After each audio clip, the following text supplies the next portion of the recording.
Hi there, welcome to this lecture on matrix algebra. This is lecture number 1, part 2. The topic of this lecture is system of linear equations.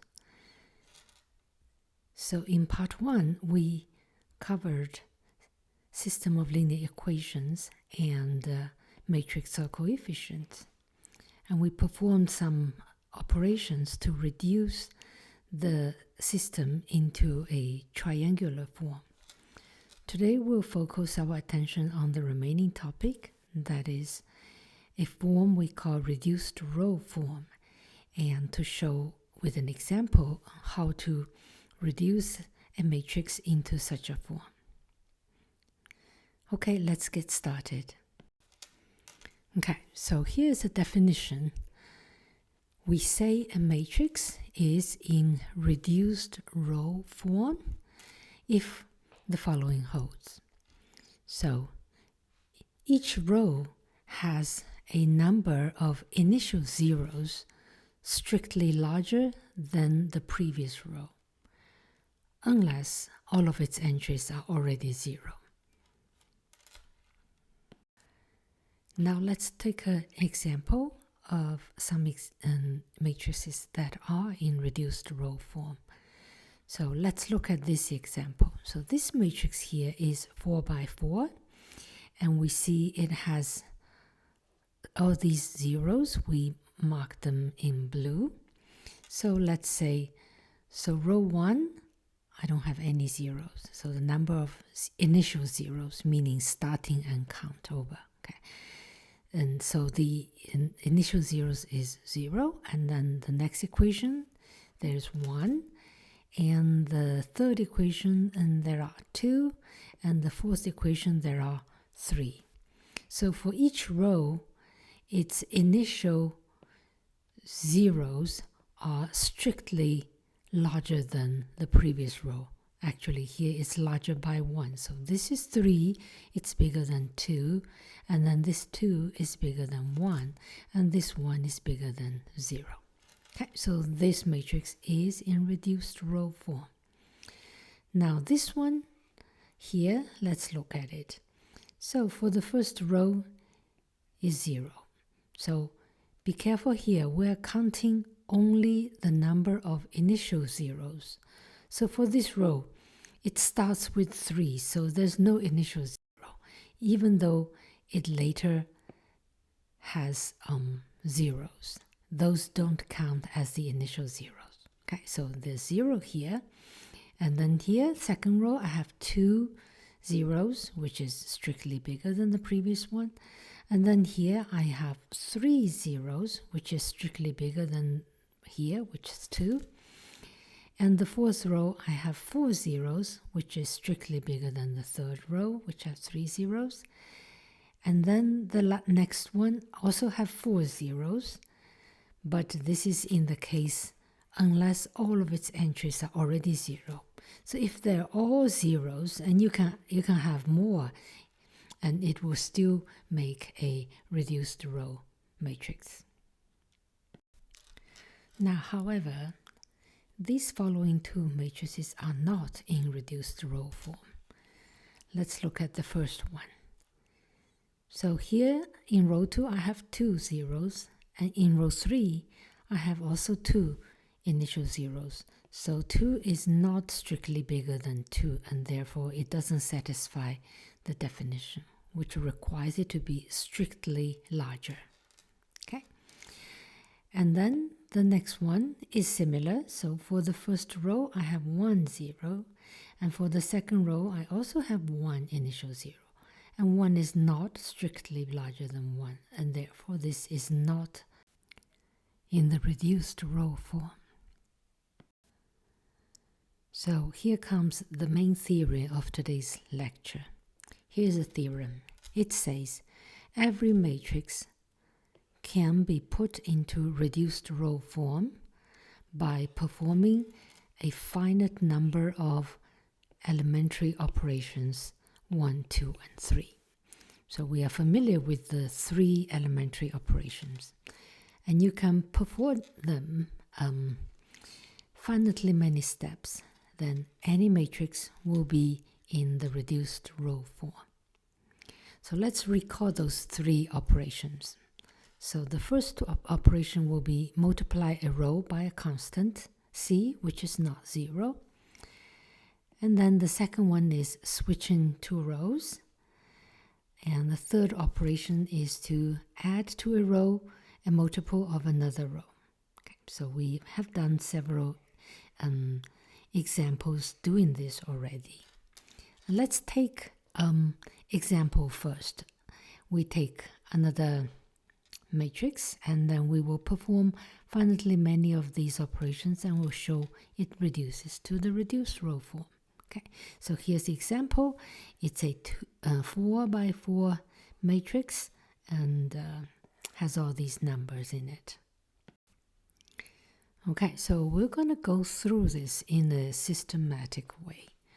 So we'll take each row at a time. So each row is considered a step. So step 1 would take care of row 1. So in row 1 here, what we want to do is we want to keep this 0 and we want to make those three positions which are marked red now, we want to make them all 0. Okay. So to work on this second row, we see that -8 is 2 times 4. So if I add on top of this row by the first row multiplied by 4, and this position will be 0. Okay, so that's what we do. So we multiply this by 4 and add on top, and then this guy becomes 0, which is here. And then this happened to be 0 also, -4 and 4, so we get another 0.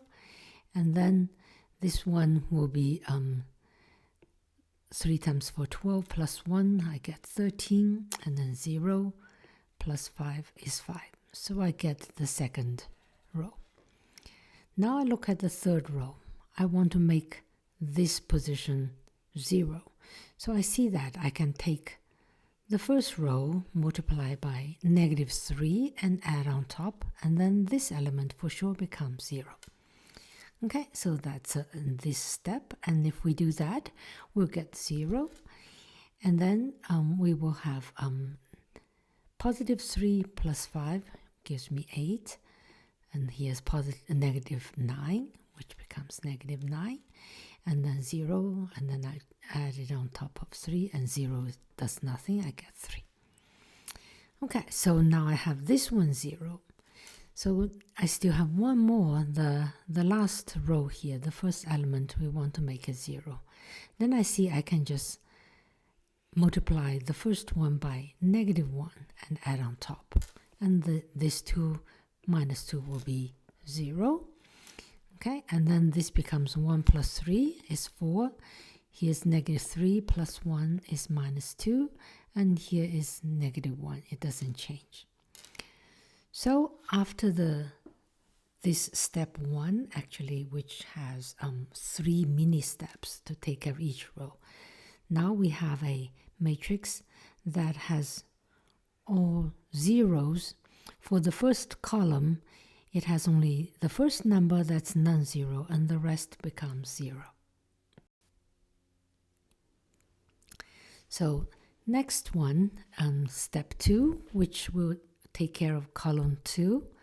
So the goal would be to make these two red numbers 0, but this number I actually would prefer it to be non-zero, because otherwise it will mess up with my reduced form.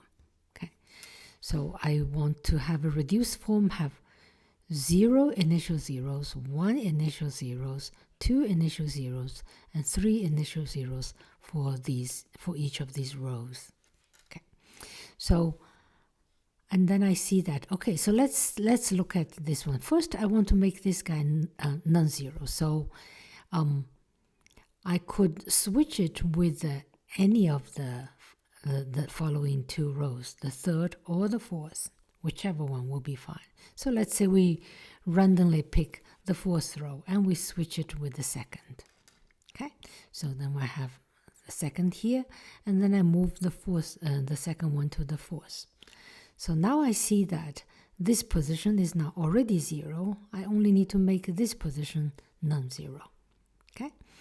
And then I can use the second row, multiply by -2, and add on top. And then this guy will be 0. Okay? And that's exactly what we do. Multiply by -2, this is 0. And then this becomes 4 minus 9, I get -5. And then 2 plus 3, and I get 5. Okay? Now we see that we have achieved the goal of this step. So these two are now 0. So you see that I will try to make this triangle down here to be all 0 in this example. Okay, now we see that we have only one more position. This position we wish to have 0. So the fourth row, this element number 3. So what can we do? Well, we can take the previous row and multiply it by 13 over 5, and then this will become -13, and you can add on top. Okay? And that's what we do, and then this becomes 0, and this one will get 13 plus 5, 18. Okay? And then we get this matrix, and we can verify that it's in reduced row form because the initial zeros for each row will be 0, 1, 2, and 3. So each one is strictly bigger than the previous one. Now let's provide a proof for the theorem saying that any matrix can be put into reduced row form by finite number of elementary operations. And we do this proof by construction. We show you that there is a procedure you can carry out in finite many steps that will reach that goal. Okay. So we mimic the example we just had earlier previously, and to carry out this proof and carry out this similar construction. Okay, so step 1, we take care of column 1. So what we do will be, we want to reduce all of these red positioned elements to be 0. And at the same time, we also wish to have this one non-zero.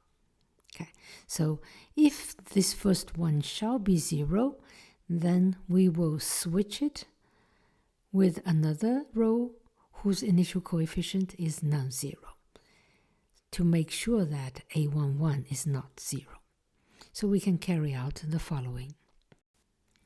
So look at the second row. What would we do? We will add on top a proper number and multiply on the first row to add on top of the second row to make this one 0. And then you see that number you should multiply with will be -A21 over A11. Because if you multiply that on, then this becomes -A21, and you can add on top and get a 0. Okay? And then each of the following positions can be carried out in a totally similar way. So let's say for the kth row, k is 3, 4, and all the way to m. And then you have a k1 here, and then you will multiply the first row by -ak1 over a11, so make this number becomes ak1 negative, and then add on top to make it 0. And you go through all of them. So after you are done with that step, you will have all these red positions 0. Okay, so you will, let's call the matrix entrance, call them by B with the indices because they might be changed. So we will have a B11, non-zero. They'll all be 0 in the first column. Now we move on to column 2. So the goal is to make all these elements in this position that are marked by red. We want to make all of them 0. And to do that, we will need to keep this position B22 to be non-zero. So if it's non-zero, then it's fine, but if it shall be 0 at this step, then we will make it non-zero by switching it with one of the lower ones, which assuming they're not all zeros, then we can put 1 there. So now for the rest, B22 is not 0. We carry out a totally similar procedure, and starting with, for the third row, we want to make B3 to 0. What do? Well, we can add on top a multiple of the second row, such that this element, after you multiply it by some number, will cancel this one. So the number to multiply on the second row will be exactly negative B32 over B22, this number here. If you multiply on all the element of the second row, then this becomes negative B32, which exactly cancels.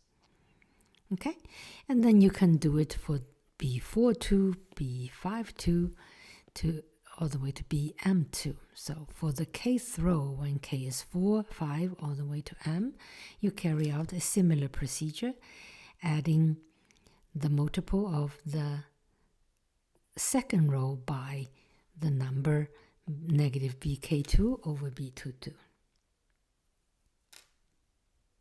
And then all of these red positions now will be 0.